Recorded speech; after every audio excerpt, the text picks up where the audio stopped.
All right. Hello, everyone. I'm Jacob Winograd. Welcome back to the LCI Green Room. I already said Jacob Winograd. I'm the host of the Biblical Anarchy Podcast here at the Libertarian Christian Institute, part of our Christians for Liberty network. And I'm excited to be with you guys tonight, taking a little bit of break from the nonstop content I've been doing on Scott Horton's book, which I'll just plug again, by the way. We're doing a book club / book discussion series here at the Libertarian Christian Institute on Scott's new book, Provoked, which, as you see right there.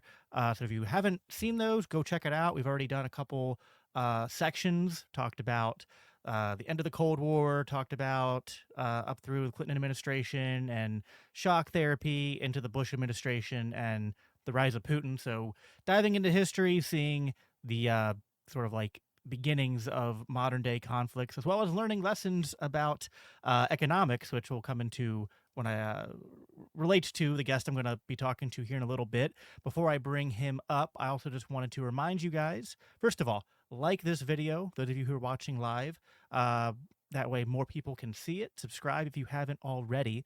And then I want to remind you guys that the Libertarian Christian Institute, we are a nonprofit, and so we do operate off of donations from viewers like you. And I'll remind you of our end of the year fundraiser. We're trying to fulfill a challenge grant we were given. So every dollar you give, up to $15,000 is matched. That's our goal, to try to fund our projects going into next year and expand what we're doing here. So if you enjoy our content, you enjoy the articles, the podcasts, you want to see us attend more events, do more panels, we greatly appreciate your support, as well as sharing those links out if you would be so happy as to do so, which if you want that link, it's real simple. It's right there at the bottom, libertarianchristians.com/donate. Well, tonight's guest, I feel like doesn't need too much introduction. I think everyone knows who he is. Been on our show here before at the Libertarian Christian Institute. Bob Murphy, a fellow at the Mises Institute, Austrian economist, and host of the Human Action Podcast, as well as the Bob Murphy Show. I'm going to bring him up right now. Bob, how you doing tonight? Doing great, Jacob. How are you doing? Oh, I'm I cannot wait until next week and I get to like pause for just a little bit. Did you throw your back out lifting Scott's book up for the camera? Yeah, I think I sprained my wrist, so I might have to get a splint for that later on. Yeah, no, it's a masterpiece of history. But I have your book right up there, by the way. I see People can see that. Choice. I read Chaos Theory, but I don't have that on hand at all. But yeah, for those who don't know Bob, I mean, Bob is my go-to guy when it comes to economics, as well as when people have questions about like, because I lead with the punchline with the name of my podcast, right? Biblical Anarchy, and that's intentional to get people going, what the heck are you talking about? And I'm like, well, I'm going to throw a bunch of stuff at you, and and at the end of the day, you agree with it, but you don't like the word, then throw the word out. But just the idea of private law, the idea of subjective value theory, and it can sound a little like, when people first hear this stuff, they look at you like you're speaking a different language, but this stuff's important. And I'm excited to talk about things related, because last time you were on, you and I talked a little bit about economics, but we were also talking more about other controversies going on between Dave Smith, Andrew Wilson, and sort of like right. the divisions between paleoconservatism and paleolibertarianism. Today we're going to be diving, I mean, this still touches on some controversies, which we'll get into, but we're going to be diving more into the nitty-gritty of the economic side of it. And before we dive into, I guess, like the reason that we ended up talking tonight, because we're going to be talking a lot about the Federal Reserve and talking about monetary policy and all that. And I don't want to just assume from the get-go that everyone listening is an expert at that, because my audience is kind of split between libertarians such as you and I and just Christians and conservatives who might know this stuff a little bit, but it's not always easy to find information on this, or if they're hearing for the first time, they might want a little bit of a summary. So I thought we could start out by giving you an opportunity to give us a concise, good enough summary breakdown of how what the Austrian School of Economics criticism is of central banking and fiat currency, inflationary money printing, and the boom bust cycles and all that. And then that'll kind of set the stage for everything else we're talking about. Okay, sure. So I'll err on the side of being concise, and then if you want me to dwell on something further for your audience, just you be the leader on that. So one thing I want to make clear up front is it's a common misconception, and some Austrian professors feed into this just in the interest of trying to simplify it into elevator pitch, but it's actually not the case that the Austrians think, oh, the central bank causes the boom bust cycle. Okay. And partly I stress that because, if you lead with that, then the critic can say, well, there were depressions with a small d before the Federal Reserve existed in U.S. history. So checkmate. And then, you don't want to be on your heels and go, well, really the thing is, so that's why I stress up front. So more specifically then, what directly is the theory of the business cycle that was first really developed by Ludwig von Mises and then elaborated upon by Friedrich Hayek, is the baseline here. The Austrians tend to be very, sympathetic to the free market, and in particular, private property and prices quoted in the money. And that's why they like money to be sound, that, it's not being debased because it serves a vital function. The prices, there's different ways of saying it, communicate information. It helps entrepreneurs calculate, right? So in the Misesian view, why is it that capitalism works whereas socialism is doomed to be a horrible economic system? It's because there's no way in a socialist system for the central planners to get any feedback, even ex post, to know, are we using society's scarce resources in an efficient manner? They just have no way of knowing that. All you would really see is a huge, combination of inputs, this many tons of steel and this much, crude oil and this many worker hours of various types of skills and blah, blah, blah, and farmland.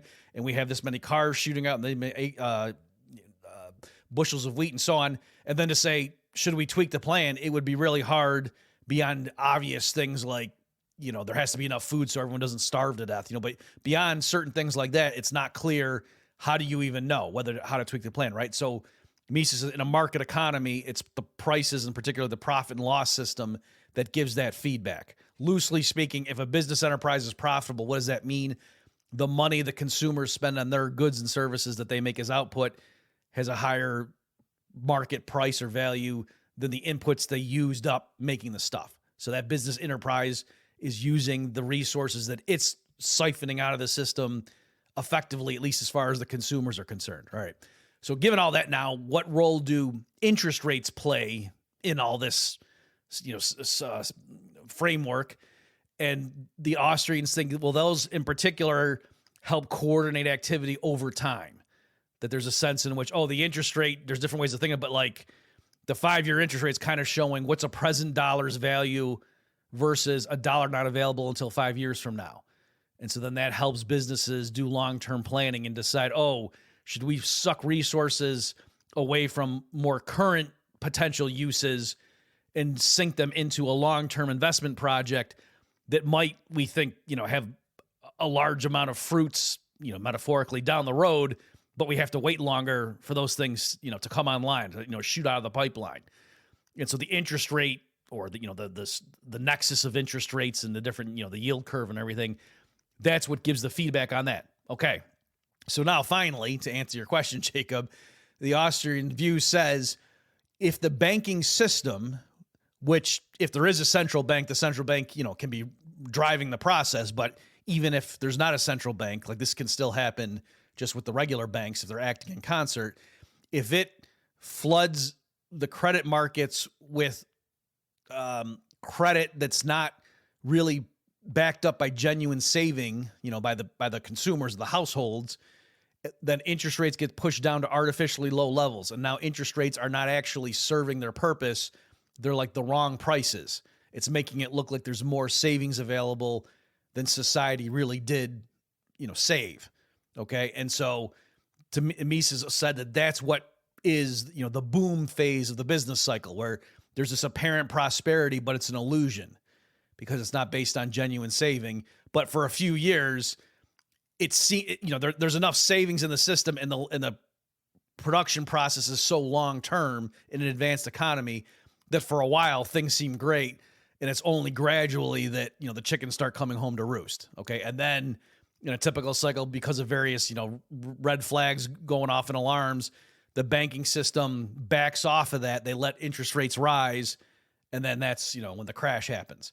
Okay, so that's the basic Austrian story of what causes the business cycle. And so then in that framework, if there's a central bank, the whole function of a central bank is to encourage banks to lend, to pump in more credit. The natural checks on individual banks in a more laissez-faire environment where there isn't a central bank, the banks would be much more reticent to lend freely, especially during a downturn. And so that the point is, if the Austrians are right about what causes the business cycle, then you realize, the central bank, even if it's doing, quote, what it's supposed to, is actually the thing that's like exaggerating the problem. It's adding fuel to the fire, and it's just causing this ever increasing, frequency of booms and then more severe busts. Right, because it would be like you would say, like a natural free market with a private banking system would still have periods of expansion and then contraction, but that would be much more stable compared to when the central bank comes in and you introduce all the problems of what you just went over, the improper signals by just sort of like arbitrarily changing the interest rates. That exaggerates that natural cycle to where now it's not just like periods of kind of stable contraction and stable growth, but rather like big booms and then big busts. Yeah, if I could add one last thing, and I realize I prefaced it by saying I'll try to err on the succinct side, and your listeners are probably like, well, geez, I'm glad he didn't go for the verbose exposition. What typically happens is, when we're, quote, in a bad economy, like if there's a recession, and that's, and oh, geez, unemployment's 8%, and this is awful, and oh, wow, the businesses are languishing, and what do we, the Fed in the U.S. context, or the ECB if you're in Europe, whatever, they need to slash interest rates. They need to, get a shot in the arm to the economy. And so the point is, in the Austrian view, why are we in a recession right now? Why is unemployment 8%?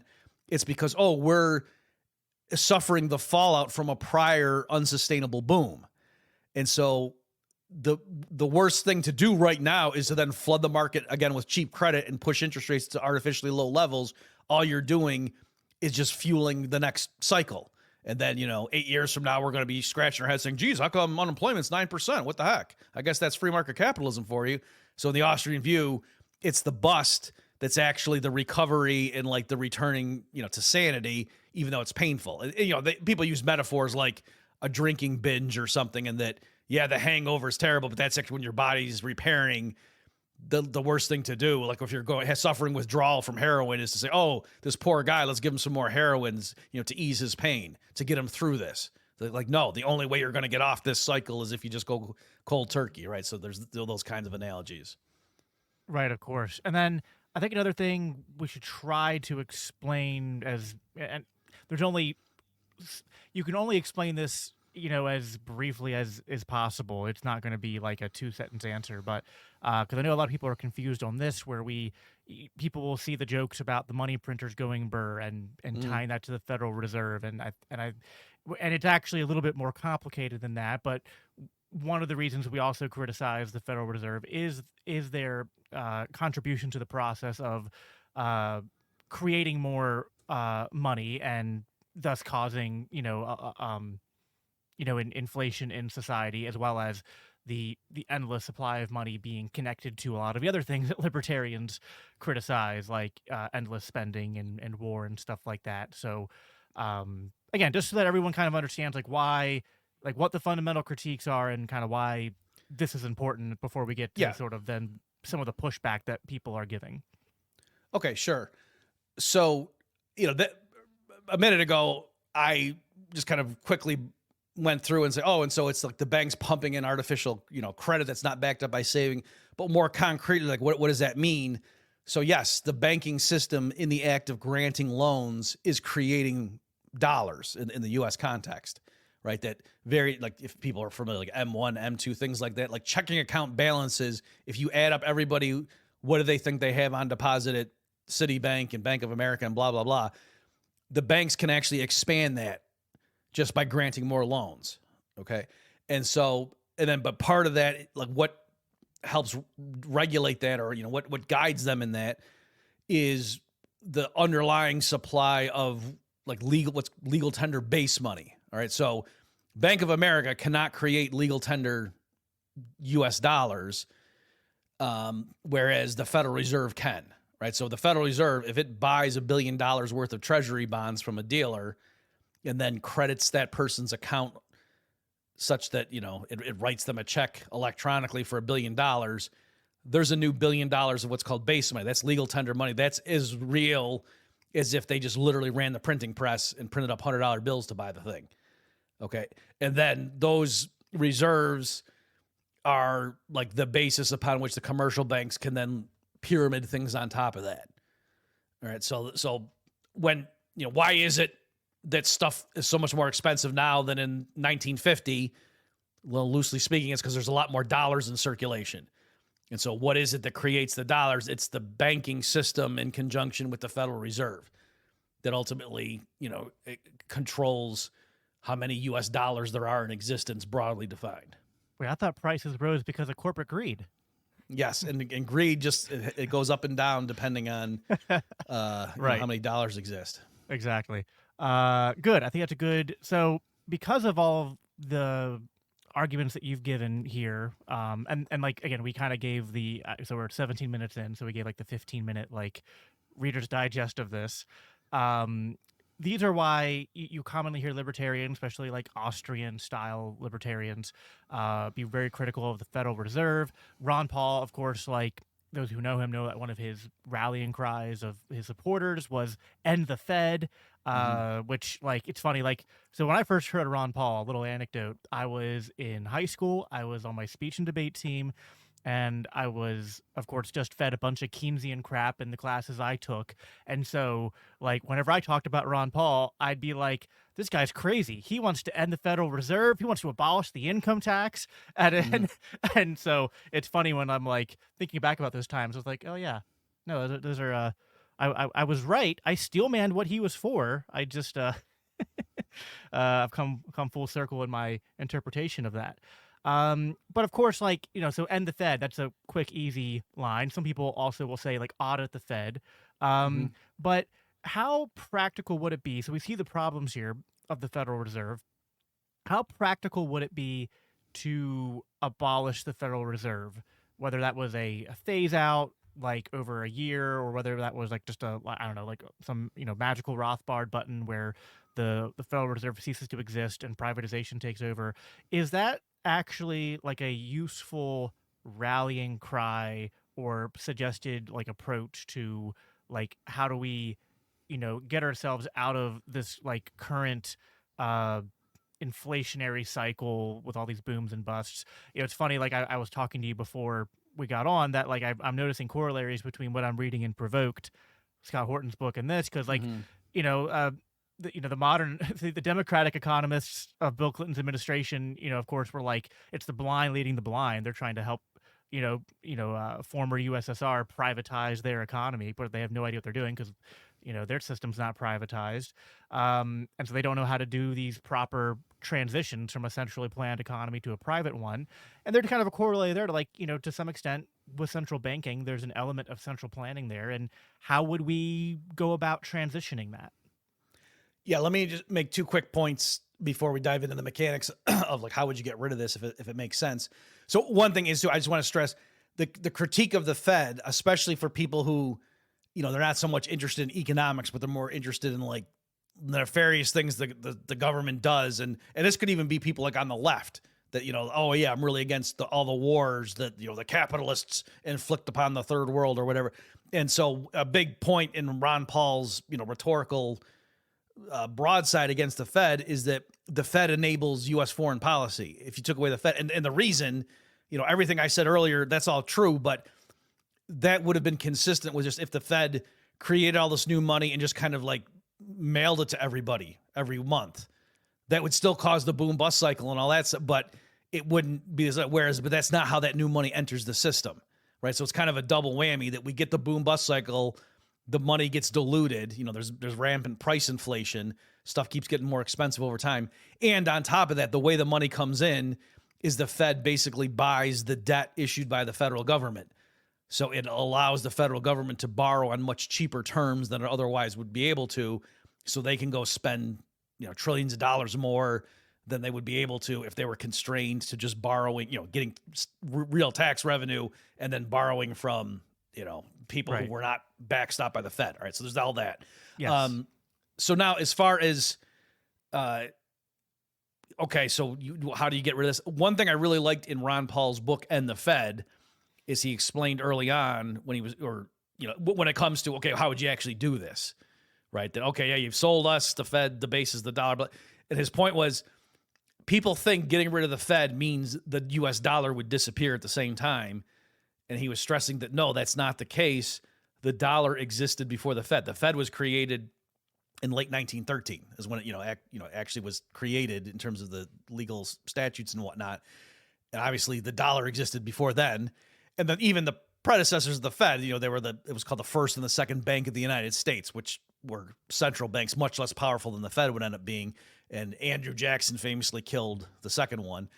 Right. So there were long stretches in U.S. history where the U.S. dollar was the official money, but there was no central bank. Okay. So just conceptually, like, this isn't science fiction. Ron Paul's point was, since the Fed was created after the dollar, those things are logically distinct and we could just get rid of it. Now, in fairness to the critics, and I know we're going to come back to some in particular in a moment, Jacob, but the people kind of saying, yeah, you Austro-libertarians, you talk a good game, but when crunch time comes, you don't really have practical proposals. It is true that it was pretty thin. Like, I went just in preparation for this podcast episode, Jacob, and tried to look up some bullet points, and it was, I know Ron Paul had a proposal in his End the Fed, but it was hard to go find a bullet point. I even went and found Thomas Massey. He had a proposal for ending the Fed that came out recently, and it was only 4 pages, and I went and read it, and it's cool insofar as it goes, but it was basically just saying, yeah, the Fed should sell off all of its assets or liquidate its assets in an orderly manner, and then transfer all the liabilities to the Treasury, and then, pay everyone's pensions and stuff that they're owed, and, the end. And that arguably could cause a huge crash, right? So doesn't mean it's a deal breaker, but I'm just saying I could see how somebody say, whoa, that's kind of reckless, right? So let me just mention, Jacob, I don't know if this is what you want, but what's interesting in terms of a sort of intermediate thing where the authority for issuing US dollars gets transferred back to the Treasury in some capacity, like, it could be a sub-agency in there or whatever, possibly like the U.S. Mint, but we get rid of the central bank, but yet we still have the dollars. So I think the gain would be getting rid of like the discretionary ability. You don't want to have this entity that is out there and can just on a whim go buy a bunch of like hundreds of billions of dollars of assets, which, since 2008 could be mortgage-backed securities, right? So the Fed really, under Bernanke, just started doing all kinds of unprecedented stuff under the cover of the financial crisis, right? So, they have a printing press and they could just do whatever the heck they want, basically, right? So you don't want to just give that to the Treasury and say, go at it. And so, for example, one proposal, like Ludwig von Mises wanted to tie the dollar back to gold. And so just so people can know, how could that be? Because people say, well, what are you going to do? Go back to $35 an ounce? That would be crazy. And yeah, that would cause a lot of pain. And so Mises' idea was to say, just announce the reform and say, yeah, we're tying the dollar back to gold.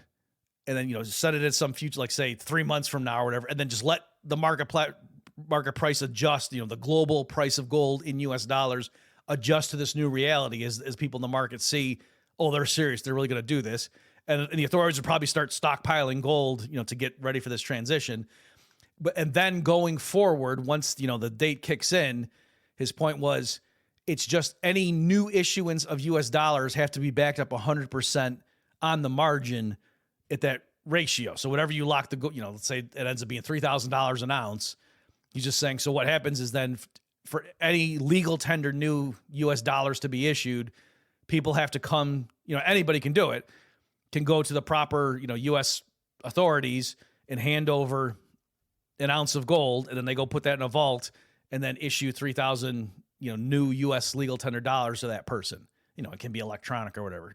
And so that was it. So it's not that all of the existing dollars automatically have 100% gold backing, but just going forward, any newly issued ones are 100% backed. And so his idea was over time, this system would asymptotically approach 100% gold backed dollar, but there wouldn't be the sudden crash of a transition like where you had to drastically shrink the money supply in order to go back to 100% parity. Okay, so that was his idea.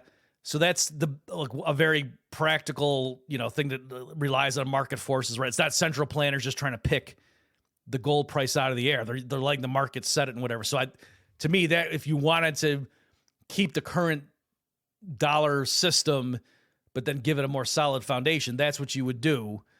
Having said all that, though, my concern would just be, okay, we used to be on a gold standard and they went off it when there was a crisis. So rather than putting a bunch of political capital and effort, into getting everybody all fired up about going back on gold, to me, I would just try to open up the floodgates.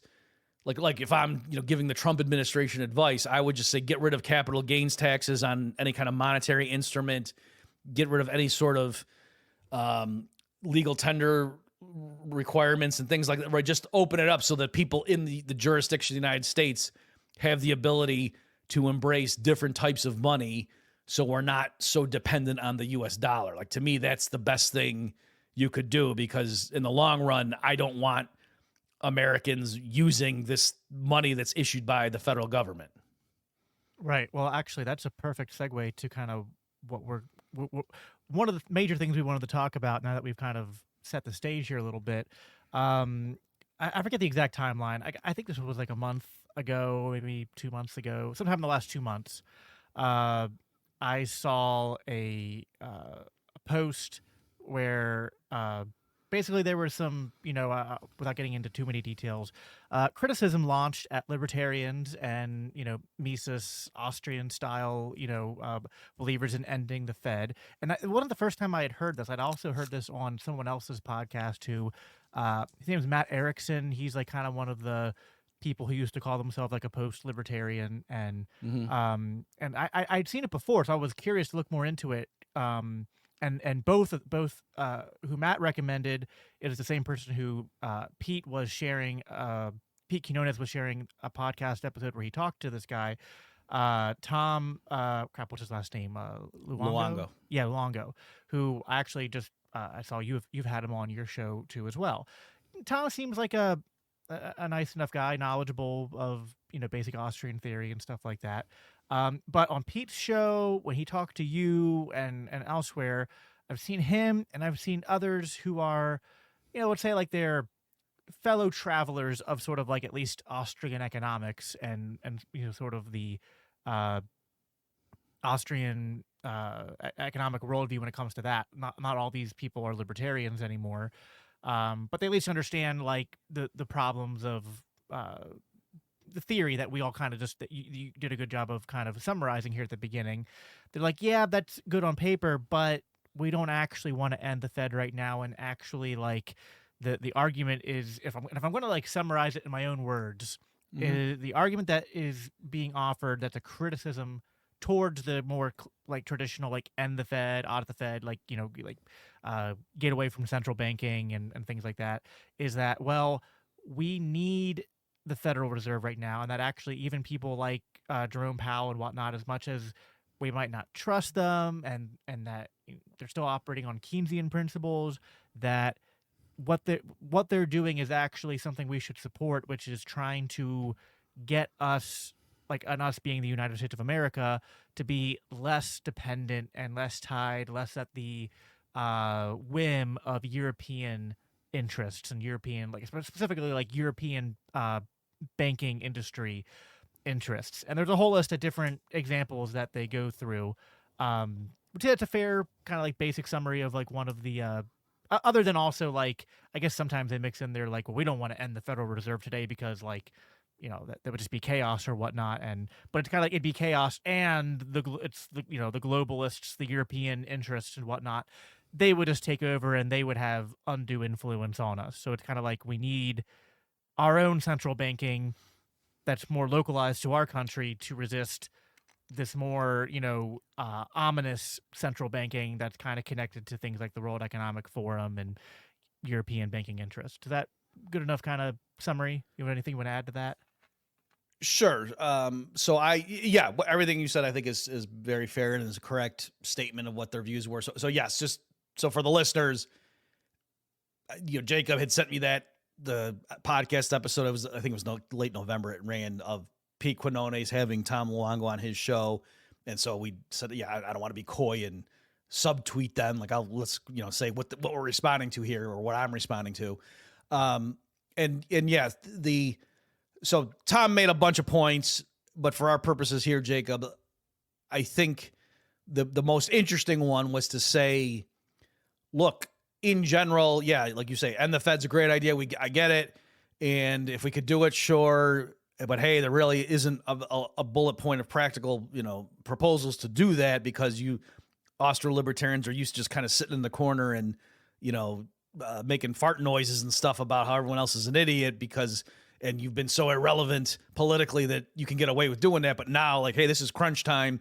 Trump's listening to people. And more specifically, Jerome Powell has really gone to war somewhat silently with, as you say, we could call them the globalists, or if you want to just break it up into factions, like the U.S. central bank. Now the Fed system is hostile against like the London people and the Davos crowd and those guys, and not because Jerome Powell is secretly a Rothbardian, but it's just more like if the five families in New York go to war with each other, and you're living down the street from one of the mob bosses, you probably want him to not get whacked. Like, you probably would prefer that the mob boss who's like in charge of your neighborhood is the one who wins, just because that's probably going to be better for you personally. Right. So I think that's where he's coming from. And then, he specifically said, right now, these idiots, if they got their way and we ended the Fed, that would just hand the globe over to the globalists. Right. Because there's this battle going on, and the only thing that's going to stop these other parties from just taking and filling a power vacuum is if the U.S. dollar system, maintains its strength. And you don't maintain strength by, having indecision or like fumbling and transferring control over to the Treasury. And then every 4 years, when there's a new administration, it's up in the air. Like, oh, what's the policy going to be now for the U.S. dollar policy? Right. Whereas with the Fed, say what you will about, these technocrats who've been in charge of it, but they are they really independent and all that kind of stuff? But still, that was a more predictable thing, and people could kind of plan around that. So, given that that's what we're grappling with here, Jacob, is the the alternate point. I would just make a couple of things, and then obviously, Jacob, just take us as deep into this as you want to go for your audience. So, one thing is, I would say, if I think a good analogy would be like, what if some candidate came along, some new president, and they were talking about abolishing the U.S. military, right? And there is a sense in which I can imagine someone saying, are you guys out of your mind? If we got rid of I agree. The U.S. military has been doing all kinds of crazy stuff. And yes, back in 1920, if the U.S. had just been isolationist and we just kind of had militias and then we would have been totally fine. It would have been Fortress America, and we wouldn't have needed, and we would be totally fine right now. But that's not what happened. We've had rampaging empire. And so right now, if we just turned all that off, we would get blown to smithereens, right? I could see that being a plausible concern if right now, next Thursday, we just turned off the military.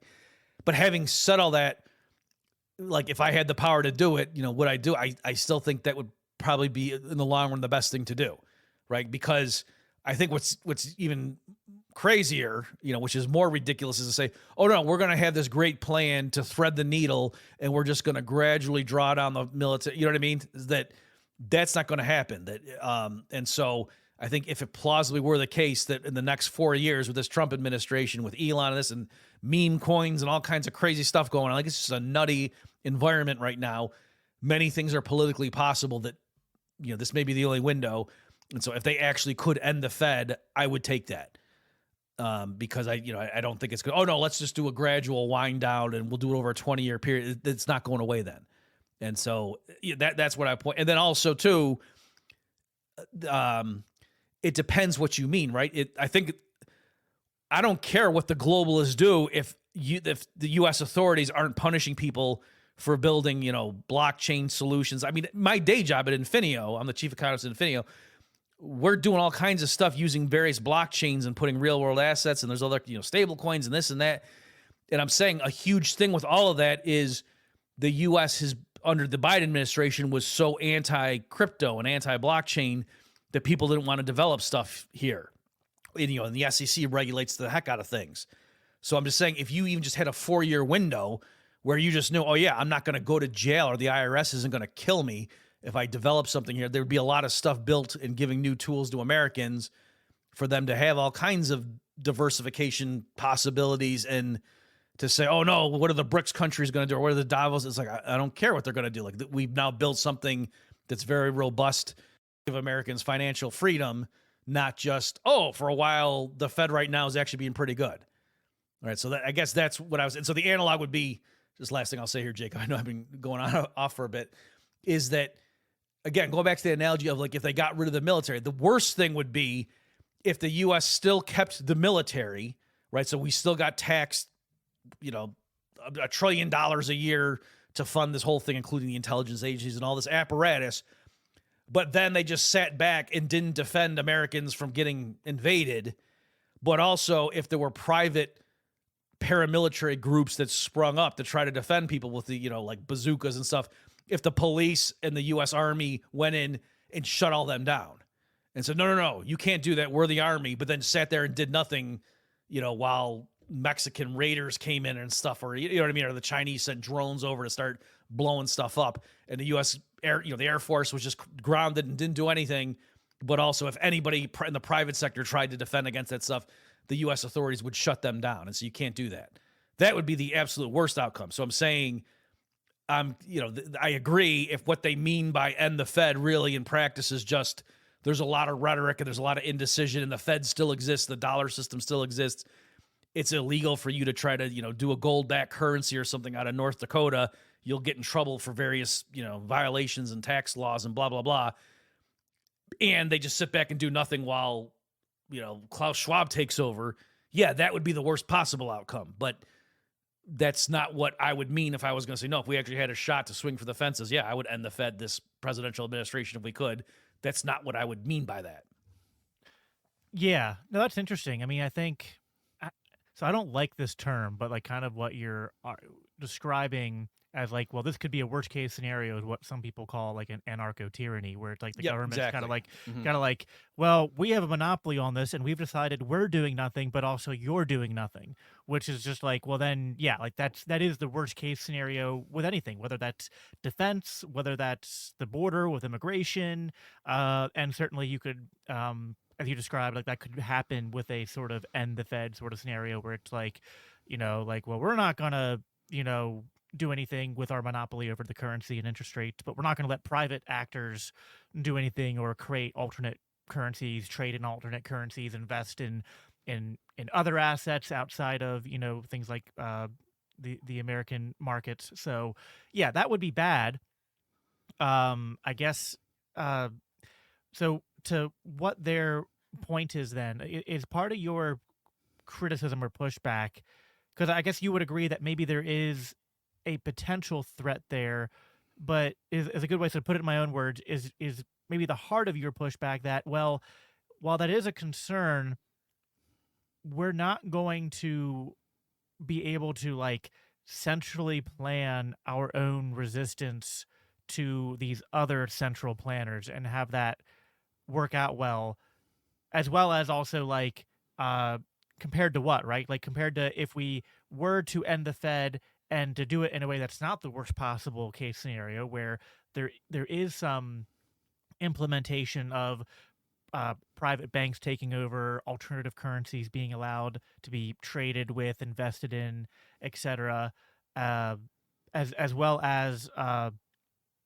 um, sort of like I guess part of it's also like, do we know central planning is not that efficient. So like, and if we are moving more towards a free market, is our economy just going to grow and be wealthy enough that these foreign investors and bankers and whatnot who have maybe bad intentions, it's not going to get that far anyway, right? Kind of similar to like when we're talking about like private law and like chaos theory, like the idea like, well, if you have a population that is so rich and wealthy and independent, privately governing, like it's sort of like this is almost a corollary to the argument on that front, where they're like, well, what stops another state from coming in and taking over? And it's like, well, these people are, they're already kind of like in a culture of self-protection, self-determination. They don't have a fiat currency system or tax base to just take over and easily implement. So, and it's like the freer you are, the harder it is for other state actors to come in and like manipulate you. So that kind of like steelman kind of some of the pushbacks that we had that you would have against like, well, we can't end the Fed now because of these, sort of like foreign actors.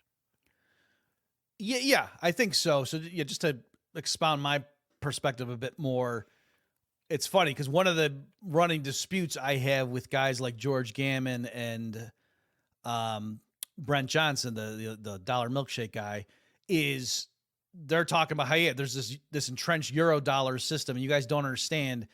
It would be really hard for the world to shift away from the dollar, and the context there is not talking about like the Davos crowd and this. It's more like I was on a zero hedge debate. Jim Rickards was my partner, and Brent and Michael Every were like on the other side.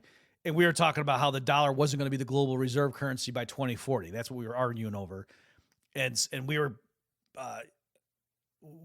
Rickards and I were making the point about with all the stuff that the U.S. government has done, like against Russia with the sanctions and whatever, like it's a lot of countries who, it's not that they're ideological or that they're allied with Iran or something, but just they can see, whoa, if your economy is intertwined with like the SWIFT banking system and the US dollar system, they have a lot of power over you. Like they don't even have to do formal sanctions or where, like they have to blockade your country. They can just turn off your money. And so, yeah, maybe we should get away. And so I'm arguing with other people, like I say, Brent and George Gammon and guys like that, who are saying it's going to be hard, even though the world in the abstract might want to switch to a BRICS currency or whatever, gold-backed currency, or, China does something itself, whatever, that there's just a lot of practical difficulties and the dollar's here to stay. Okay, so what I'm trying to get at is, yeah, I don't think realistically what it means is if next Thursday the Fed is going to like suck all the dollars on planet Earth back in and burn them. You know what I mean? Like when we talk about what does it mean to end the Fed, again, I think that's conceptually distinct from getting rid of the U.S. dollar is a thing, right? So that transition, yeah, there's better and stupider ways of doing it, but I think as long as they transitioned, that would just kind of accelerate that process of people getting away from the dollar. And so what I would do is say, yeah, the group of people in the economy that I really want to be able to diversify away from the U.S. dollar is the Americans. Like that's, for me, a big part of why I was pushing for Texas secession a few years ago, and I'm still in favor of that, and any other state that wants to break away, is that they could still use the dollar, obviously, just like in Mexican restaurants and tourist areas, you're going to accept the U.S. dollar. Of course you are. So, right, like the merchants in Texas could still be on the U.S. dollar system, but that wouldn't be their country's, the Republic of Texas would not be issuing U.S. dollars. They could, their people could diversify away from it. And so then in my view, when the chickens come home to roost and the dollar crashes, they would be more insulated from that. So that's kind of what I'm saying. I think the world in general is moving away from the dollar. Like certainly is a share of foreign exchange reserves right now. It's lower now than it was like in the year 2000, right? You just extrapolate those trends, it's going to be below 50%, I think by like 2043 or something like that, the last time I did the calculation, right? So it is happening right now anyway. And I'm just saying, I think that would be great if the U.S. authorities got all the legal and regulatory roadblocks out of the way for Americans to quickly diversify, to not be so tied into the dollar. And again, it's not going to switch over next Thursday. It's a network effect. One last thing I'll say here, Jacob, like people would say, oh, you guys, the Mises Institute, when you go give talks and stuff, do they pay you in gold? Like years ago, people would ask. And I say, no, because we have to pay our bills in gold or in US dollars, right? If they gave us gold, we would go sell it for dollars, unless we were just about to take dollars and go buy that much gold and they happen to just save us the transaction cost by handing it over. You know what I mean? Like, what are the chances that would happen? Like, we're embedded in a US dollar system, so that's still going to be the case. But in terms of if lots of people can agree this is a bad system, why aren't we getting away from it? Well, there are a lot of legal and regulatory things keeping us corralled. It's not purely a network effect. So yeah, just like Russia and China want to break out of that and get onto something away from the US dollar system, so do Americans. And I think instead of trying to time that just right and say, oh, no, 3 years from now, then we'll allow it. Like, no, if you had the chance to do that now, I would start doing that right now. Yeah, I think this gets to there seems to be, and this is a tough thread to needle. And you kind of brought this up earlier when we were just describing like even like what we would possibly do to move away from the Fed, and sort of like a central bank system. Is that I like this quote from Jordan Peterson where he says like there are snakes everywhere. And it's like there is no path forward that doesn't have some kind of trade-off, right? That's basically the Thomas Sowell quote, right? Like there are no solutions, only trade-offs. Like we don't have a path forward that doesn't come with some sort of risk. But we have to not just, like I almost feel like when I was listening to Pete and Tom talk that there's sort of an assessment of just the risks of resisting of like moving away from the Fed, because they're like, oh, but like the Fed is, and again, I'm trying to like, I don't want to throw shots or be like insulting to them, but it came across to me as just kind of sounding similar to like what the typical statist response is to anything, which is just like, well, like, you know, how without this state program, like how like the state program is going to protect us from this potential danger. How are we going to protect ourselves without the state? That kind of boils down to most like objections to libertarianism, and it's like, well, yeah, like there are issues there, I guess, that are potentially there, but you have to also weigh those risks against the benefits, which is kind of what you were alluding to, of moving away from the Fed, which would be like, as long as that's not done in the worst case scenario and people can quickly diversify their assets and invest in other things, then yeah, like being free and wealthy, like I was alluding to before, is a kind of a good bulwark against a lot of these problems. Do you think that, because Pete is harder for me to judge, and I don't want to try to speculate where he's at. I've talked to Pete before. He's always been good with me, so there's no I don't have any issue with Pete on a personal level. I know he's moved away from libertarianism. I don't know Tom as well, and it's like, is it like a lack of trust in free markets that's motivating him, or is it just more of a like, you know, being particularly like fearful of the thing he sees, and like maybe that's a potential, like we can't read their minds, I don't know, but it's not just them. There seems to be a lot of people who have, and to their credit, there is some persuasive power to this idea of like, well, yeah, like, you know, in an ideal society we would all just, you know, private property from, you know, east to the west, but like if it's a choice between nationalism and globalism, we'd rather go with nationalism. And I think like that even goes to some of the stuff we touched on when we talked on the last time I had you on the show, which is that it seems some libertarians are drawn into that sort of like, we have to just use nationalism as a bulwark against globalism, even if that means accepting certain things that we know are, you know, not ideal. And to some extent, like, listen, like, yeah, like, I want the military to be privatized. But if the transition step is we bring the military home and we still have a standing military, so to speak, and it's socialized defense, but they're just protecting our borders, so to speak. I don't mean that literally, by the way. I'm not a like Dave Smith joked about. I'm not saying put all the military on the border and point them towards Mexico and Canada, but just like figuratively speaking, like just they're at home defending the actual homeland, and they're not all over the world. Mm-hmm. Yeah, that's not perfect, but like, yeah, I'd rather us be a republic than empire. So do you think that's part of like what's motivating this sort of debate here, and how do you where do you sit in that? Like how do you navigate that sort of tension? Okay, so a lot there. Let me just try to make some points in response. So one thing is I will, in his heated criticisms of guys like me and my colleagues, one thing Tom said that I will acknowledge, he said something like, there's not a lot of these Austro-libertarian college professors who even know what the what a euro dollar is, or he said something like that. And there's like analysts out there like Jeff Snyder and me, Tom, we know way more about that, and they got to come to us because we're the ones.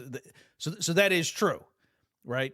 And you can expect. I don't think that's a huge indictment, but yeah, if you're a tenured college professor and you're teaching macro classes, and you got to grade papers and stuff. That's what you're going to be doing, and your role is to talk about the theory, and you're not tracking pork bellies or something, and that's not just what you're thinking. You're not writing an investment newsletter for subscribers. So that's true.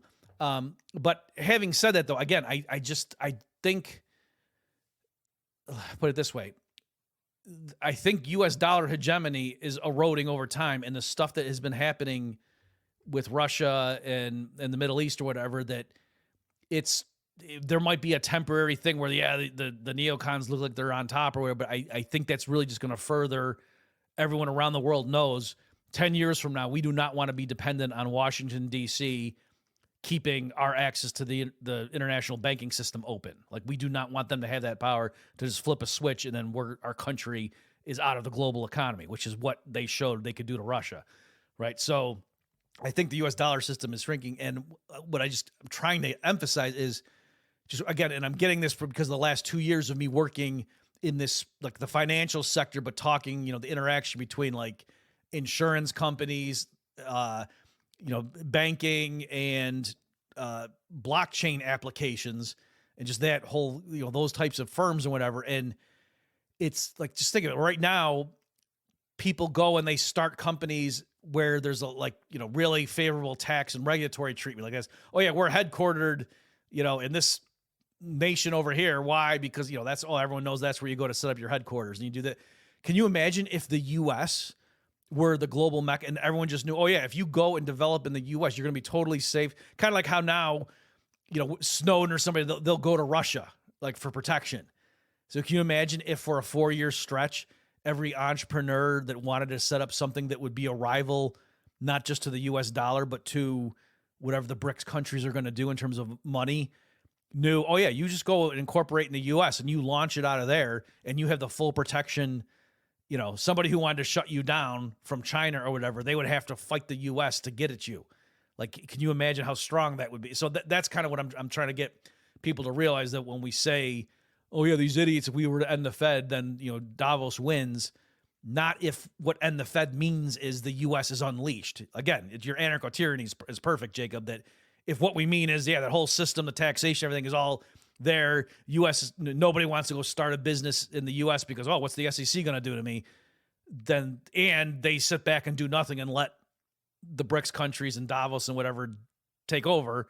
The rest of it, sure, but Davos can't take over if there's free, stuff being launched out of the U.S. that is an alternative, and people in these other countries can go ahead and download the app on their phone and, oh yeah, I have a whole diversified thing, and I got all these different crypto coins, and I got gold stored safely in a vault in Pennsylvania, and I know that I'm, do you get what I'm saying? Like, it's hard to even imagine that right now because everybody just knows, oh yeah, the U.S. is awful, and you don't want to start a crypto business there because of the last, the Biden administration. But I'm just saying, okay, but if that's what it is, then the Fed's not being ended. So I want people just to be consistent and understand what the possibilities would be if we actually did get rid of the Fed. Right. The other thing that comes to mind, which I wonder if you would agree with this, is like even if like let's say this played out the way they thought, right? It's like we keep the Federal Reserve, and somehow the Federal Reserve's policies over the next 5 years really beat back these European actors and whatnot, and then like America continues to reign supreme economically somehow through that.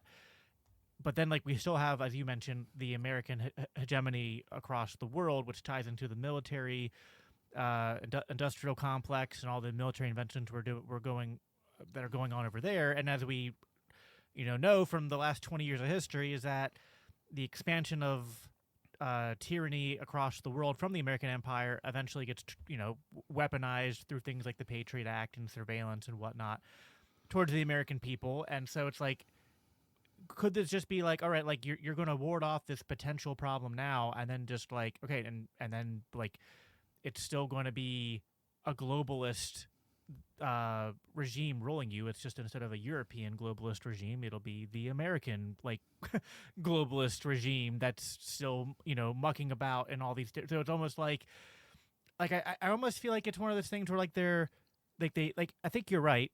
They see America's weakening, but they're like, man, that's a little scary, because if America's weakening, like what comes on the other side of that? And we don't want to be ruled by European interests. It's like, yeah, but like that's why what we just have to push for is the actual path forward of, I think, just full privatization of and don't allow that worst case scenario to happen. Would you think that's potentially like a, I don't know, is that an observation that you would agree with? Yeah. So just to go back to the crime families in New York City analogy I used before, when I was saying, to give Tom and maybe Pete, to the extent that he agreed with Tom's view, it's due. Yeah, you can understand it, like, hypothetical thing where, yeah, if you live down the street from a mob boss and he goes to war with the other ones, you kind of want him to win. But just to flesh that out more, if he's shaking you down and, 50% of your income goes to the guy who lives down the street from you, because otherwise, his goons come and burn your shop down. And if he gets knocked out in this war, it's going to be at least 5 years before the other families move in, and you have time, you and your neighbors, to build up, defenses. And you fully recognize, no, there was a sense in which half my neighbors, for whatever reason, thought the guy down the street was their buddy. And every time I talked about, yeah, isn't that guy kind of like a mob boss? And they looked at me like I was nuts. But everyone knows for sure, oh yeah, these other families from across, the other boroughs coming over, clearly those are just, invaders that maybe actually you would want to do that, right? So there's that element that, and also too, it's not like the U.S. military going around and rampaging and doing regime change and stuff. It's not like, well, given that somebody's going to be toppling governments around the world, I want it to be the CIA, so at least that keeps Americans safe. No, that's not true at all. Right. So I would say there's that element as well. And whether that's just because, central planning is difficult, whether it's, with economic planning or trying to rebuild societies at gunpoint, or if it's, no, the CIA is so bad that actually, they do stuff that they know full well is not keeping American, I don't know. But clearly, in practice, the CIA going around and knocking regimes off that aren't, quote, pro-American is not helping the average American any. And so, again, even though I understand where they're coming from to say, oh, right now, you want somebody like Powell sticking up for Wall Street and going and sticking it to, the ECB or whatever, right, but I'm not sure that actually helps me any. Like, to say, is the euro dollar system going to flourish or not? I don't really understand how that affects people in Memphis too much. I think way more is the IRS and the Fed debasing the dollar for people in Memphis. I think that's way more important to them than, what currency are people doing invoicing in Brazil. I mean, I guess, is there any concern of like, I think we already kind of covered this, like if it's an anarcho-tyranny sort of situation, but like, or if it's maybe something in the middle where like we don't get everything we want. It's not the worst case scenario, but it's not great. Like, we already, see reports of like foreign countries coming in and like buying up massive lots of property and things like that, and that hurts us. So I guess there's like, and this kind of gets into what I wanted to touch on. Like we can kind of keep on some of the things we've already opened up, but I also want to tie in like a little bit of trying to project what the incoming Trump administration might do with some of this stuff, because you get the sense that like kind of what Pete and Tom are talking about is sort of also what I think Trump and his team are somewhat reacting to, is and it's this sort of like protectionist strain that's within the Make America Great Again, the MAGA Maha sort of coalition, which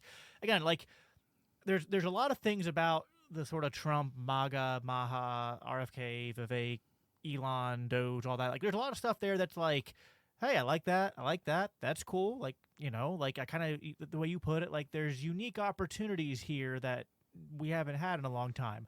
But there is also this sort of protectionist strain that I'm also worried about, like that could contribute towards maybe not the worst case scenario, but an outcome where like, imagine if they like restrict the Fed to some extent, but then it's like, oh, we're also introducing tariffs and we're so that's hurting the American economy, and then it still doesn't do enough to stop foreign investors and whatnot from buying more American property, which continues to hurt American consumers. Again, like this is one of the you can, I guess, play out like a million different scenarios for a million different possibilities. But what do you think in terms of like what Trump's proposals are, and where like if there's any that you think, okay, this would be good if he implements this, but then like, okay, if they go this route, okay, that could rapidly escalate some of these problems we've been talking about. All right, so you're right. There's a lot of good and bad in the people advising Trump, and I don't even mean like in terms of foreign policy. I think everybody knows like, oh yeah, some of those people are awful and others are better. But even domestically in terms of economics, that, for example, Vivek Ramaswamy, a lot of great instincts, and I think he's very sharp and eloquent. But I have written articles and done podcast episodes picking apart his support for tariffs, right? And it's not, he gives a very sophisticated case for it, but I still think it's wrong, right? And so it runs a spectrum of MAGA type people who are pro tariff. Could be something as innocuous as, oh yeah, we know free trade is the best in a vacuum, or the first best outcome, but we don't have that. The government's going to tax a lot, and I'd rather them do it with tariffs than the income tax. And if we could, cut government spending enough such that we could get rid of a lot of income tax, perhaps even phase it out altogether and just replace it with tariffs, that would be great. I would agree with that. I don't want to get too bullish behind that, because I think in practice you would just end up with both, because the income tax takes in so much revenue right now. If you tried to match that dollar for dollar with tariffs, there wouldn't be imports. Like you would just seal the U.S. off and you wouldn't get any revenue anyway, right? So it wouldn't work unless they drastically cut spending. If they could do that, great, but I would be surprised if they could pull that off. Okay, so there's that stuff. But then all the way to the spectrum of, oh yeah, tariffs are great. They keep jobs here and they make America richer, and the U.S. took over the world economically under protection of tariff, right? So there's that element where it's just like, bro, do you even Bastion? So, so that is kind of disheartening. And again, it's just an argument with those people too. They're very smug and just like, oh yeah, you libertarians with your thought experiments. But in the real world, do you know how much, IP China steals? Stuff like that. And okay, but China steals IP. So then why is taxing Americans going to stick it to China? You know what I mean? Right. So anyway, I guess to come around to your question though, I am not, of all the stuff going on, them hiking up tariffs a lot would be bad, but to me, that's not, it's kind of like the Smoot-Hawley tariffs of the early 30s were bad, but I don't think that's, when I tell the story of the Great Depression, I don't even bring those up unless the person interviewing me brings it up. So I think that's kind of where we are now, that like as we're talking here, Jacob, the yield curve finally uninverted. The Fed, as we record, just cut short-term rates. And, I think the massive inflation they had is, there's going to be a crash now that they managed to postpone. And yeah, if they also jack up tariffs on top of that, that's going to be bad. But I think we're going to have a crash either way. So for me, the tariffs, to me, it's more just frustrating because, again, all these people that are nominally in favor of the free market are also talking about how great taxes are at promoting manufacturing jobs or something. Which doesn't get even to like the root cause of why manufacturing left America in the first place, which is like it had much more to do with tax policies and overregulation and things like that, which caused a lot of people to like, oh, okay, it's cheaper and easier to go do manufacturing, other things. And I remember so where I live in Pennsylvania, I'm close to like Hershey, and I remember when Hershey moved a lot of their plants down to Mexico, which everyone was really outraged by and whatnot. And I get it, it sucks, people lose their jobs. And I guess like there's something about like, ooh, we should have a strong manufacturing base, that like it makes kind of intuitive sense, but then it's kind of like, okay, but like if you want that, address the core reasons that cause the manufacturing to decline in the US. At the same time though, like there is no magic rule that says, well, a country has to have a strong manufacturing base in order to be free and to thrive, right? Like or even if it does, like it doesn't mean like maybe a couple states in the North American continent are good at manufacturing and others aren't. Like so I don't know, like it's tough because again it's like that dichotomy of, yeah, I get it, we don't like, people are afraid of globalists and global interests and World Economic Forum and all that. Like, yeah, I get that. I'm not saying I'm not concerned about it either. And insofar as the like isolationist, protectionist sentiment is also paired with let's bring the troops home, it's like, okay, like I like that, but at the same time, like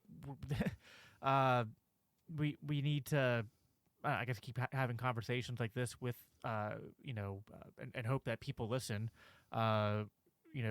Those in Trump's orbit, to hear more of these libertarian free market ideas, because I guess we're heading for a crash either way, I guess, but it how long of a crash is it going to be, how hard is the recovery going to be, is going to be, I guess, somewhat impacted by what Trump does when he comes into office, what policies he implements. Tariffs probably aren't the deal breaker either way, but they're certainly not it wouldn't be helpful. It would probably also hurt in the sense of like what opportunity cost it would bring, like in terms of like what investments, what advancements could be made in the sort of like recorrection that maybe tariffs would stifle if they're present. So I don't know. I guess other than tariffs, like I know Trump ran first time in 2016 on. Well, can I just say one thing on that? Oh yeah, go ahead. Just again on the trade deficit and all that stuff.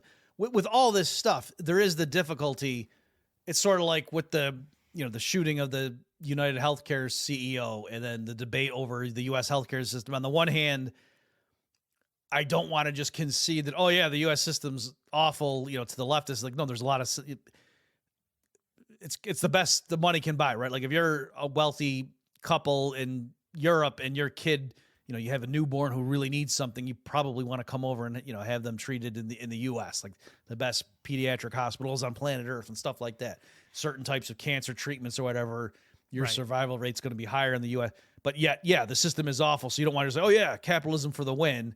And likewise here, you're right. It's tricky. Like if jobs get outsourced or whatever, that on the one hand, you do come off as being obtuse if you just do like, well, if we imagine a too good model and then clearly the comparative advantage says this, and that it's like, okay, but that's not, people say we don't have free trade right now. And so it's like, right. So then why are you getting mad at free trade? You know what I mean? Right. So it's almost like the critics do the exact same thing. They rip on free trade and then you start making an argument about why free trade is good. They go, but we don't have free trade. It's like, okay, so then why are you mad at it? So anyway, it's Schrodinger's free market, right? It's like it's always the free market's fault. But then when we say we want to use free markets, it's like, I mean, that's just a fantasy. It's like, well, which is it? So I get that, and you're right to point out that there's a lot of other things going on as to why is it that it would be impossible, to make TVs in Philadelphia right now, or, oh yeah, we used to have manufacturing and I got outsourced. Also too, with that, I think sometimes people might not appreciate, while you were talking, I was trying to pull it up, Jacob, I can't find the right graph on Fred. It's not as if the U.S. isn't manufacturing stuff, right? It's the number of workers in manufacturing has definitely fallen, but by the same token, fewer people work in agriculture now than in the year 1900, but we still grow more food, right? So just to be clear, in the 2000s, the total output did actually start going down, right? So I'm not saying U.S. manufacturing output just keeps going up year after year. That it did turn around, but I'm saying the U.S. manufactured more stuff in the year 2000 than it did in the year 1990. Put it that way, okay? Just so people understand what we're talking about here. It's that productivity went up per worker.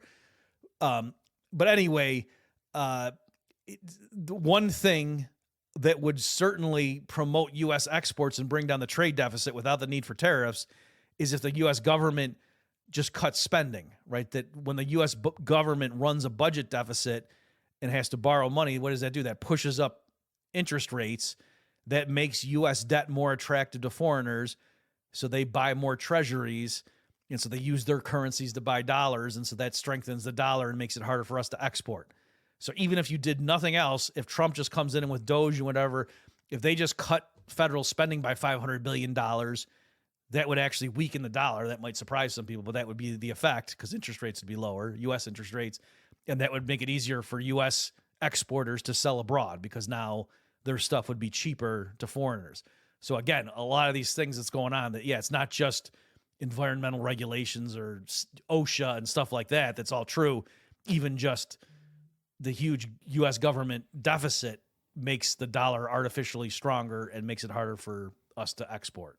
Yeah, I remember, I can't remember which one I was listening to, but when Tom was talking about how the, when the Fed was at one point, the policy was to prioritize selling the short-term treasury bonds that had a higher yield than the long-term ones that had a lower one, and it was and that's bad because that was playing into foreign interests and whatnot and hurting us, and it's just so, and that kind of played into their defense of well, that's why we need to flip the script and use the Federal Reserve to enhance Americans. And I was just but this whole thing, as you just kind of alluded to, is well, no, the problem is you created the mechanism for artificially setting interest rates and creating a game where people are going to buy debt to their advantage, which actually, again, I keep going back to provoked, but similar things happened in post-Soviet Russia when they were trying to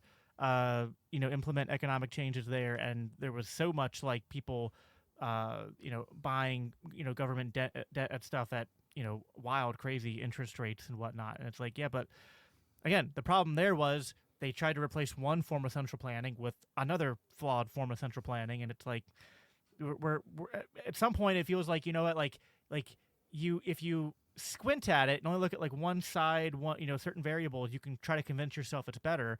But I always come back to I think what you're doing is just saying it's 6 in one and half a dozen in the other. Both scenarios end up with the American people, the American worker, the American, what's left of the American middle class getting absolutely, destroyed and eviscerated. And we can compare which routes of central planned economies are less destructive, or we can just do what we can to move towards actual free market solutions. It seems like it's, and yeah, granted, to their point, and this is kind of what I wanted to end on, I do get the criticism that some libertarians can spend so much time in theory that they aren't out there trying to make realistic in-paths towards advancing any of our ideas of Austrian economics, libertarian ideas of government, decentralization into practice. And there's certainly, and I'm sure you see it as much as I do, a lot of infighting within libertarian circles, because the ones who were out there trying to do things are often ascribed as oh, you're selling out your principles, you're compromising too much, and then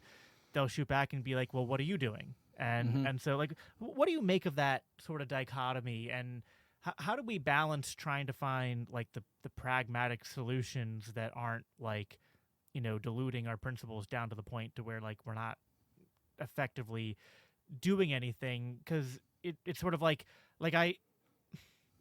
forget where I heard this analogy before. Actually, I think it was Michael Heiss who used this analogy to me. It's kind of there's physics and applied physics, right? Mm-hmm. It's because you learn when you first learn physics, kind of when you first learn libertarian economics, Austrian economics. It makes sense in terms of this is how money works, this is how interest rates work, things like that. and then you're trying to apply it in the real world with all the like state interventions, all the distortions, and trying to figure out like, well, how do we move in a positive direction?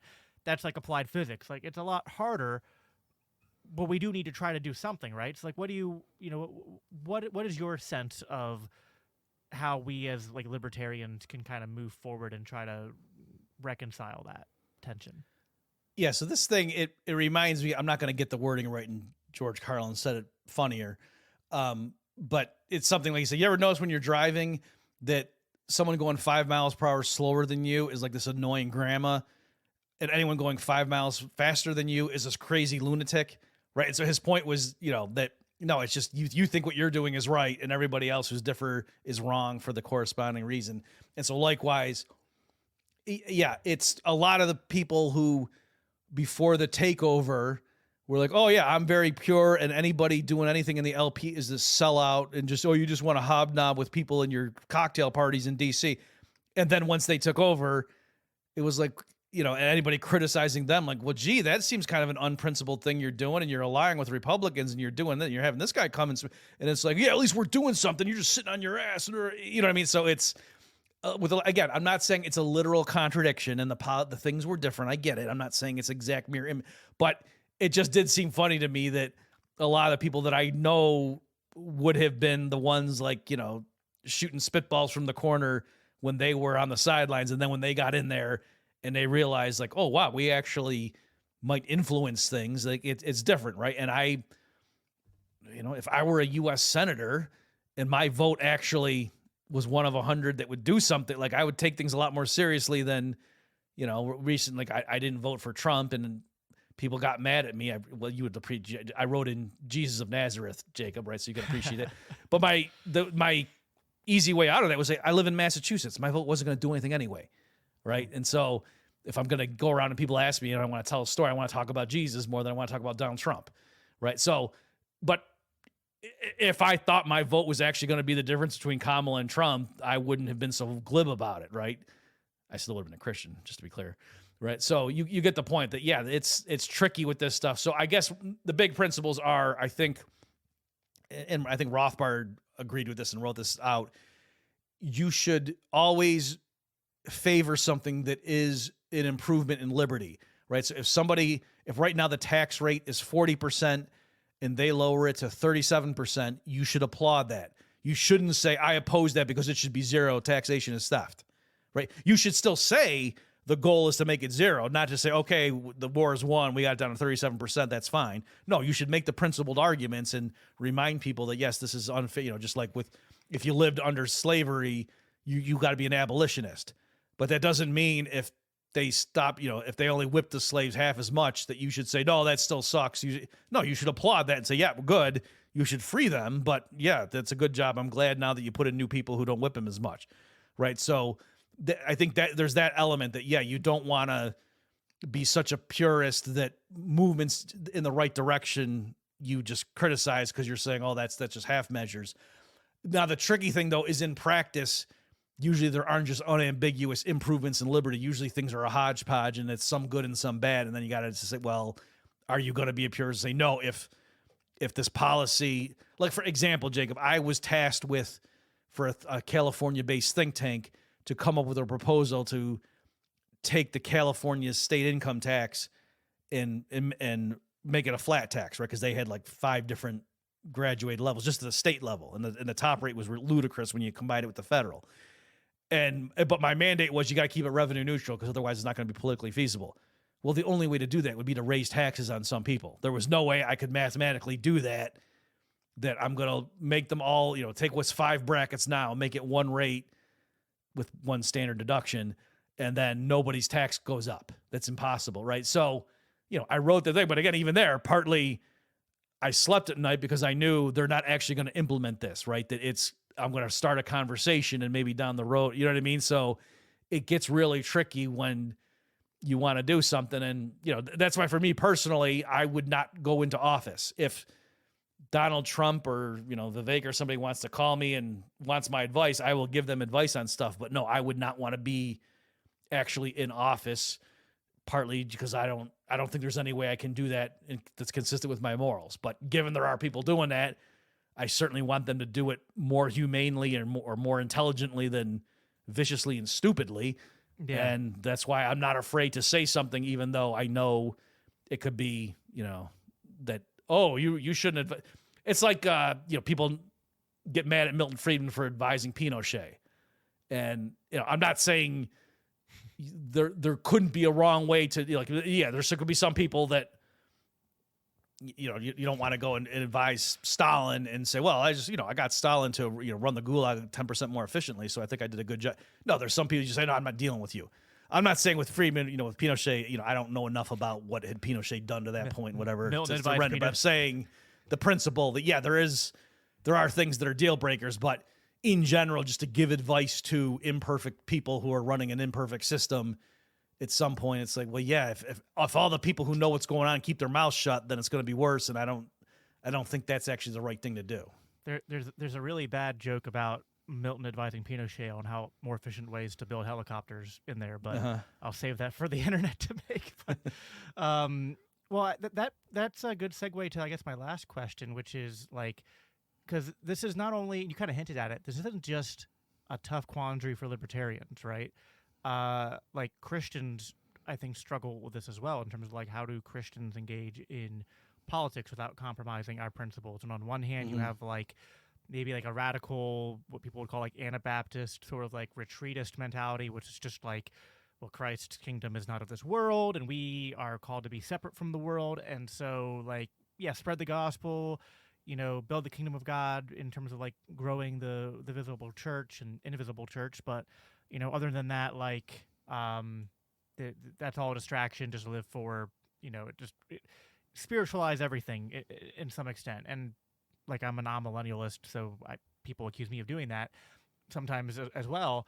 But on the flip side, then you have like another extreme, which, it's like I've done a lot of coverage, as well as others here at LCI. I've done coverage on like the Christian nationalist movement and sort of more dissident right, movement, which is kind of like, I guess more tied to like a post-millennial view, but it's just like, no, actually our job is to make everything better. And that means like, if there's going to be a state and there's going to be power, then Christians should be in power and they should just be passing laws that are just, Christian. And so, I kind of find myself as like in the middle going like, well, I don't think that we're called to be so separate that we just kind of sit on the sidelines, but I also don't think that we're supposed to like just be like, oh, like, these earthly kingdoms just, they had the right idea. We just need to, implement Christian authoritarianism instead of, secular left progressive totalitarianism.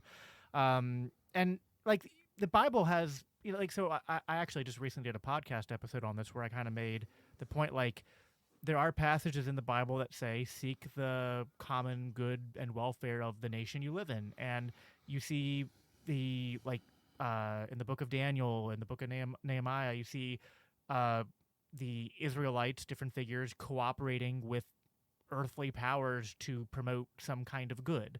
Joseph worked with so it's like, worked with Pharaoh to do some good. So it's like, I don't know where that, it's hard to kind of draw a nice clean line. Like, people just want like a neat, fit on a bumper sticker kind of slogan, sort of like, here's what Christians do, right?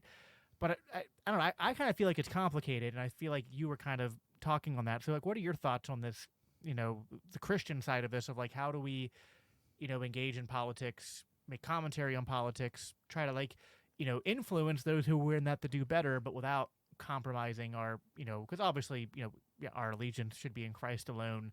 We should be wary of entanglements that would cause us to compromise our values. So it's kind of like, the path is narrow. So but how do you articulate that?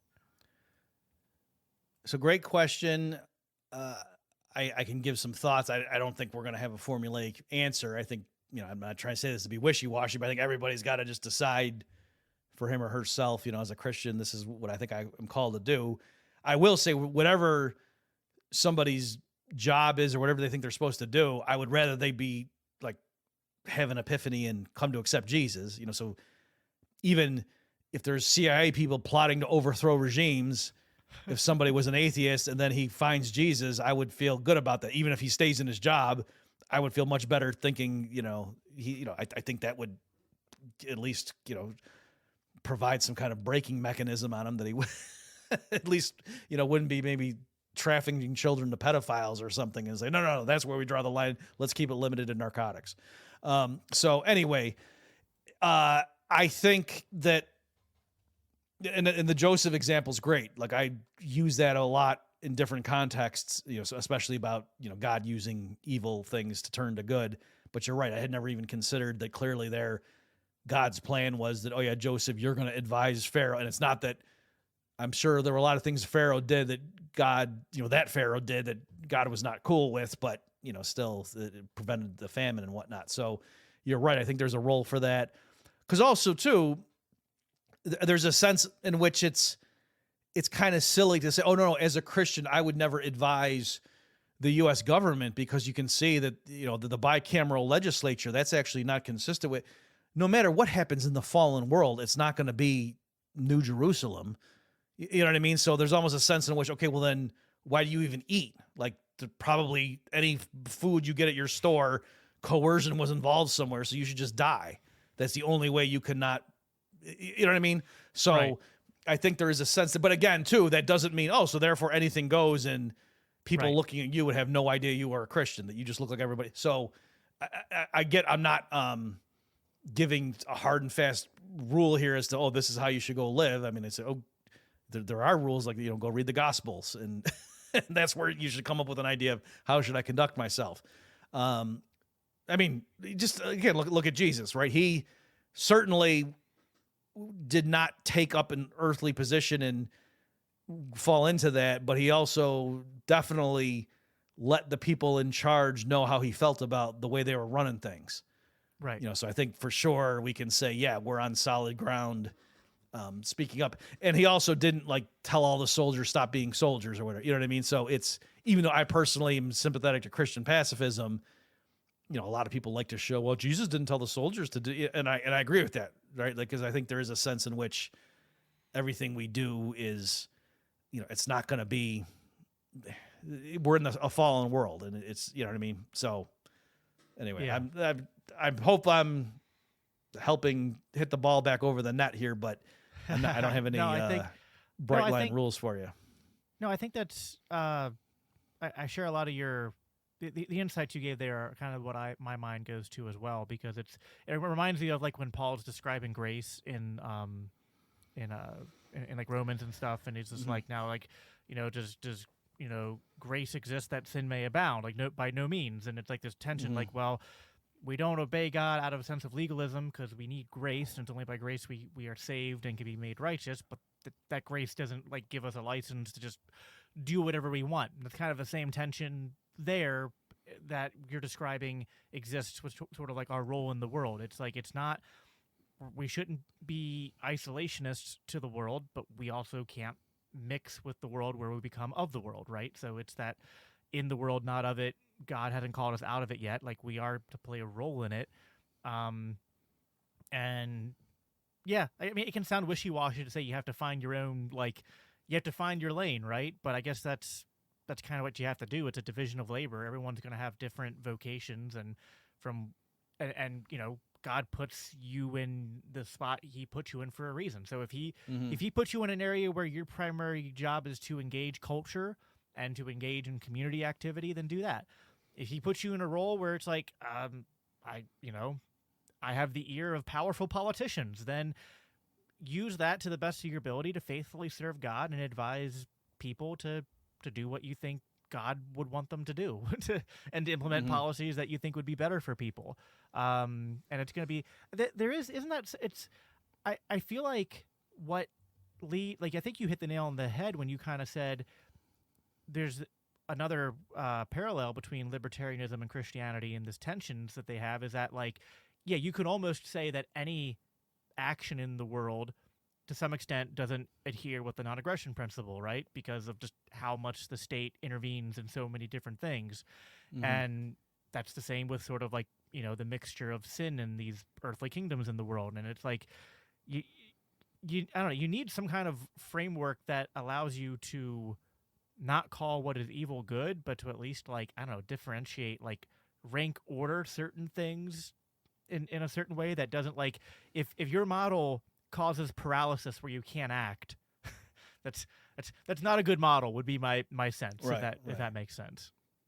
And even I want to just push that too, though. It's not even just the state, but even like, oh well, I don't know if I can buy products from this company because their marketing is deceptive, or you know what I mean. Like, there's no way you're going to find a company where there's nobody in their C-suite who ever does anything that's even a little bit dubious. Like, that's just not going to happen.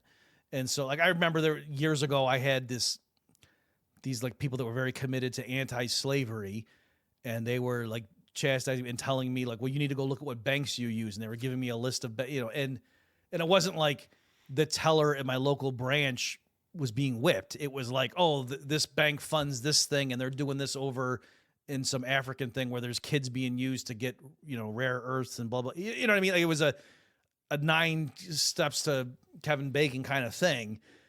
And at some point, I was looking at it, but at some point, it's like, I wouldn't be able to do anything. You know what I mean? Like, yeah, obviously, I'm not going to personally try to support slavery, and I'm going to speak out against it and stuff like that. But there's a sense in which you got to choose your battles, right? So, likewise here, yeah, I think one could argue that, yeah, the only principled thing to do is just to set yourself on fire or something. And even there, oh no, you might burn your neighbor's house down, so you can't do that. So anyway, I wonder, and I know we're kind of like at time, but like I wonder if Christianity isn't a useful bulwark for this when properly understood, because like this tension doesn't just exist in these. I think it exists in a lot of things. Like I remember when I was still a lefty and I was a vegan, and like the vegan community would go into these like radical purity spirals too, where it's like, well, I mean, think about all the ways in which these different things at some point, were contributed to by some kind of animal cruelty or some kind of impact on the environment, which caused animal. So then like, you just basically like, well, what can you do? It's like, well, you can just, go out in the woods and lay down and breathe and like, just wait to die. Cause well, you probably squished a worm if you did that. Oh, right. Exactly. You probably ruined, some poor gopher had just built this tunnel and you just messed it up. So, yeah. So I don't know. I think, true Christianity to some extent helps us to, at least I think in the way that you like my synthesis of this, I think is similar to yours, where like we're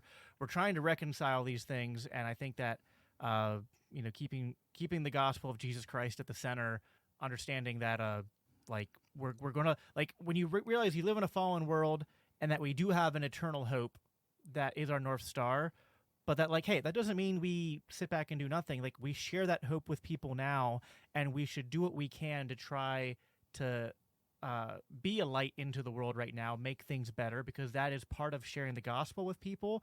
And yeah, it's not going to be perfect, but like, that's okay. Like we do what we can to try to make things better, and we point towards the one who is perfect and the kingdom that is perfect. And I think that kind of helps keep us grounded, so to speak.